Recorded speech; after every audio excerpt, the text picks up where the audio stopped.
নবীজির সহনশীলতা ও ক্ষমার কাহিনী। মক্কার সময়টা ছিল খুব কঠিন। মুহাম্মদ সাল্লাল্লাহু আলাইহি ওয়াসাল্লাম মানুষকে এক আল্লাহর পথে ডাকতেন, কিন্তু তখন অনেকেই তার কথা মানতে চাইত না, বরং তাকে কষ্ট দিত, অপমান করত। মক্কার এক মহিলা ছিল যে প্রতিদিন নবীজির পথে কাঁটা আর ময়লা ফেলে রাখত। নবীজি যখন রাস্তা দিয়ে যেতেন তখন তিনি কষ্ট পেতেন, কিন্তু কখনো রাগ করতেন না, কিছু বলতেনও না। তিনি চুপচাপ সহ্য করতেন। একদিন নবীজি সেই পথে গেলেন, কিন্তু আশ্চর্য, আজ কোনো কাঁটা বা ময়লা নেই। তিনি ভাবলেন, আজ কি হলো?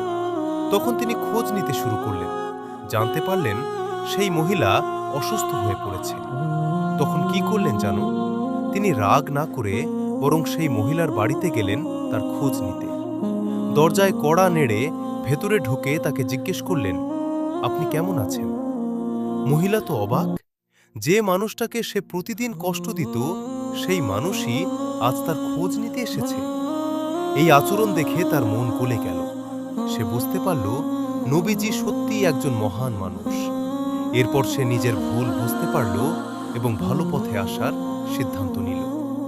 এই গল্প থেকে আমরা কি শিখি? ধৈর্য ধরলে মানুষ বদলাতে পারে। খারাপের জবাব ভালো দিয়ে দিতে হয়। ক্ষমা করা সবচেয়ে বড় গুণ।